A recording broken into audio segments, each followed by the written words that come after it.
نہ سو جاتا اور میرے رسول مصلی بچھا کے کھڑے ہو جاتے. او یار کھیتی باڑی کر کے نہیں, محنت مزدوری کر کے نہیں. جناب عائشہ کہتی ہیں میں یہ بھی دیکھتی کہ حضور ایک آیت شروع کرتے تو ساری رات اسی کو پڑھتے, اور میری نظر جاتی تو قدم مبارک پہ ورم آ جاتا. یار نماز پڑھ پڑھ کے اتنی مشقت کر کے اتنی جد و جہد کر کے ورم آ گیا. یا رسول اللہ اتنی محنت کیوں کرتے ہو؟ فرمایا افلا اکون عبدا شکورا, کیا میں اپنے رب کا شکر گزار بندہ نہ بنوں؟ صحابہ کا ذوق عبادتوں کا, ریاضتوں کا, تلاوتوں کا, طبیعت ہے ان کی. وہ ایک دوسرے کو, حضرت مولا علی شیر خدا کرم اللہ تعالی وجہہ الکریم کے زمانے میں روم کے بادشاہ نے کہا یار یہ مسلمانوں کا پتہ تو کرو, یہ آخر کیوں اتنے زیادہ مجاہد ہیں. اس زمانے میں جاسوس بھیجنے کا مزاج تھا, اب تو جاسوس پکڑا جاتا ہے, اب تو جاسوس ہے, اور جاسوسی کا شوق ویسے آج بھی ہے. عرض کروں تھوڑی سی بات اس عنوان سے. پتہ کیا ہمارا مسئلہ ہے, ہم جہاں جاتے ہیں نا وہاں تھوڑی خوشبو سونگنے کی کوشش کرتے ہیں.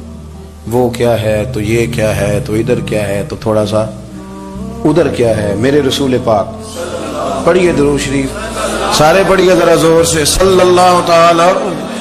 نبی پاک علیہ السلام نے فرمایا جاسوسی نہ کرنا ورنہ تم بندوں کو خراب کر دو, اور فرمایا اس طرح نہ ہو کہ تم کسی کے آپ کھول نہ نکلو تو تمہارے پہلے کھول جائیں.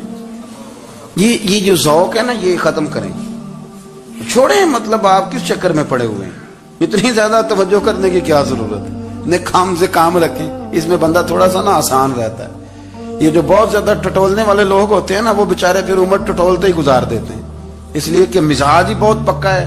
بوری کا منہ کھول کے اندر تک ہاتھ ڈالنا تو پھر کئی دفعہ سامنے سے بچھو بھی لڑ جاتا ہے, خرابی ہوتی. تو جاسوسی کی جاتی تھی. اس نے بھی جاسوس بھیجے کیونکہ قبیلوں کے لوگ تھے, کچھ مسلم کچھ کافر, پہچانے نہیں جاتے تھے لوگ. تو کچھ لوگ اس نے بھیجے, انہوں نے آ کے نا تحقیق کی,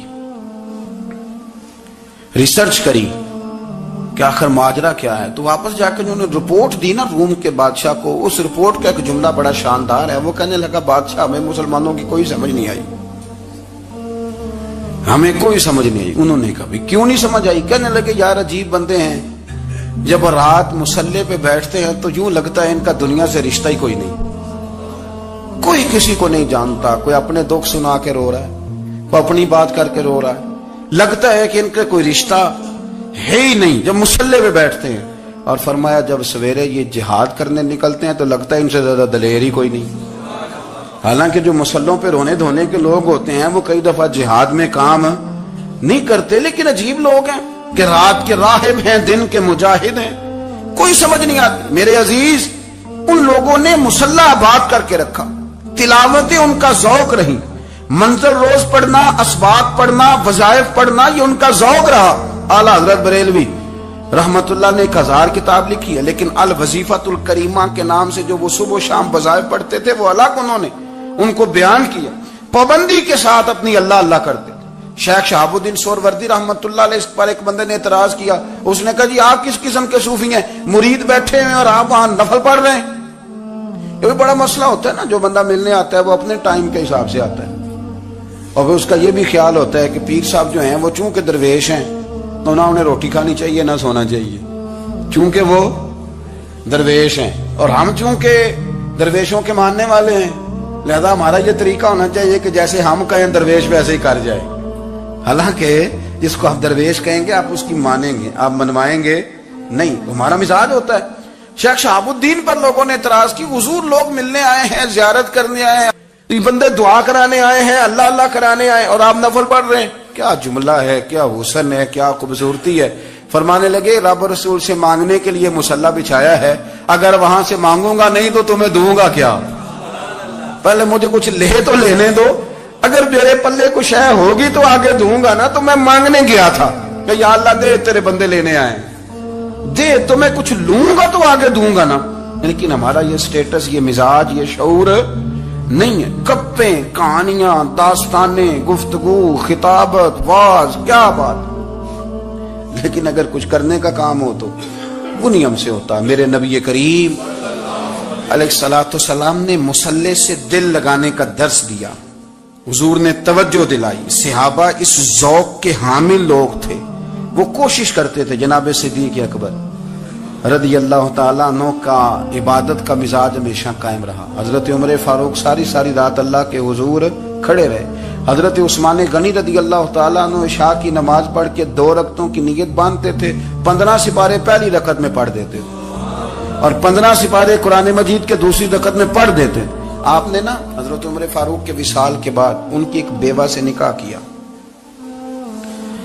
حضرت عثمان غنی نے نکاح کیا۔ وہ خاتون آپ کے نکاح میں آئیں تو عرض کرنے لگی امیر المومنین میرے لیے اعزاز تو بہت ہے کہ میں امیر المومنین کی بیوہ تھی تو امیر المومنین کی منکوحہ ہو گئی ہوں، لیکن حضور نہ تو میں جوان ہوں کہ میرے اندر رغبت ہوتی اور نہ میں اب اس قابل ہوں کہ کوئی خدمت کر سکوں، میرے ساتھ نکاح کی وجہ کیا بنی؟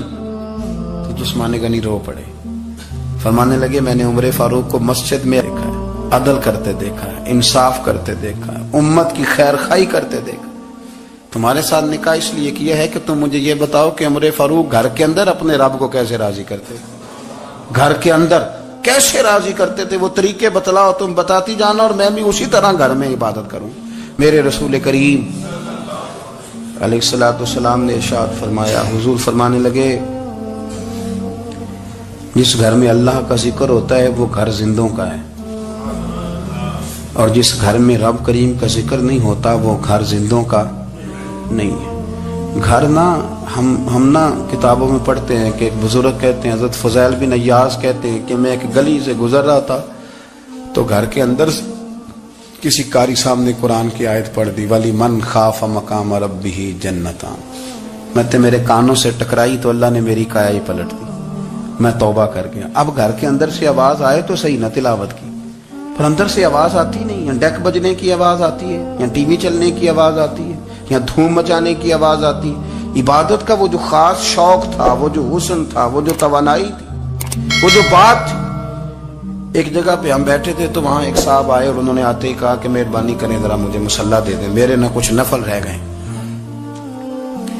تو میں نے وضو کر لیا تو کوئی مصلی مل جائے، مصلی انہیں دے دیا گیا، وہ مصلی لے کے چلے گئے تو پیچھے ایک صاحب نے تبصرہ کیا، کہنے نے کتنا ریاکار بندہ ہے، لوگوں کو دکھا رہا ہے کہ میں نفل پڑھتا ہوں، ہے کوئی بات کرنے والی؟ میں نے اسے کہا تو مہربانی کرنا اس طرح کی ریاکاری تو بھی کر، پکڑ مصلی اور جا تو بھی تھوڑی ریاکاری کر کے آ، اٹھ ذرا شکر کر، کوئی یہ ریاکار بھی ملا ہے، کوئی نفل پڑھ کے ریاکاری کر رہا ہے۔ اللہ کا میں کہتا ہوں کو پڑھے تو صحیح نہیں، یہ کوئی دور ہے نفل پڑھنے کا؟ اس میں تو لوگوں کا مزاج ہی نہیں، طبیعت ہی نہیں۔ میں نے کہا چل مہربانی کر یہ لے مصلی اور تو بھی جا تھوڑی سی یا کر یا ریاکاری کرو تو صحیح نا، مزاج ہی نہیں، ذوق۔ جمعے کی نماز پڑھ کے یوں دنیا بھاگتی ہے، او ہو پتہ نہیں کون سی پیچھے آگ تھی جو بجھائی جائے گی، اور آج تک لوگ مسئلہ پوچھ رہے ہیں کہ جمعے کی بعد والی سنتیں کتنی ہوتی ہیں۔ میں نے کہا کتنے سال ہو گئے جمعہ پڑھتے، کتنے سال ہو گئے، ابھی تک سنتوں کا نہیں پتا، ابھی تک نہیں علم کے پہلے کتنی رکھتے ہیں اور بعد میں کتنی رکھتے ہیں۔ فجر کی سنتیں کب پڑھنی چاہیے، سنو فجر کی سنتوں کے بارے میں۔ میرے رسول کریم سید عالم صلی اللہ تعالی علیہ وسلم سے ایک صحابی نے پوچھا تھا، حضور میری فجر کی سنتیں رہ گئیں یا رہ جاتی ہیں تو حکم کیا ہے؟ کیا انداز ہے حضور کا؟ بخاری مسلم کے لفظ سنو، حضور سید عالم صلی اللہ علیہ وسلم فرمانے لگے، اس نے کیا پوچھا تھا، حضور جواب کیا دیتے ہیں؟ فرمایا فجر کی سنتیں کبھی نہ چھوڑنا، فجر کی پہلی 2 سنتیں کبھی نہ چھوڑنا۔ یا رسول اللہ صلی اللہ تعالی علیہ وسلم میری رہ گئی ہیں، رہ جاتی ہیں۔ فرمایا فجر کی 2 سنتیں نہ چھوڑنا، فرمایا فجر کی پہلی 2 سنتیں مجھے دنیا اور دنیا کے اندر جو کچھ ہے وہ سب سے زیادہ پیاری ہے۔ فجر کی 2 سنتیں دنیا اور دنیا میں جو کچھ ہے مجھے وہ سب سے زیادہ پیاری ہیں، اس لیے فجر کی سنتیں نہ چھوڑنا۔ اپنا ذوق، اپنی طبیعت، ہم نے نا ذوق غلط بنا لیا ہے۔ اگر 20 بندے کہہ بھی دیں گے تو نے بڑی شاندار تلاوت کیا تو کیا اس سے بنے گا؟ 100 بندہ کہہ بھی دے تیری کیا بات ہے، کیا بات ہے نعت خاں کی، کیا بات ہے علامہ صاحب کی، پیر صاحب کی، پیر مہر علی شاہ صاحب رحمت اللہ علیہ۔ آپ تشریف فرما تھے تو آپ کے ایک ہی بیٹے بابو جی جن کو کہا جاتا ہے، جس دن صاحبزادے پیدا ہوئے تو خادم نہ وہاں سے نکلا۔ ان لوگوں کے شوق اور طرح کے تھے نا تو ان کی توجہ بھی اپنے شوق کی طرف رہتی، تو خادم نکلا اندر سے، پیر صاحب مبارک ہو، پیر صاحب مبارک ہو، پیر صاحب مبارک ہو، پیر صاحب مبارک ہو، شور کر رہا ہے۔ تو پیر صاحب کو وجد ہو گیا، اللہ اکبر اللہ اکبر اللہ۔ وہ کیا ہوا؟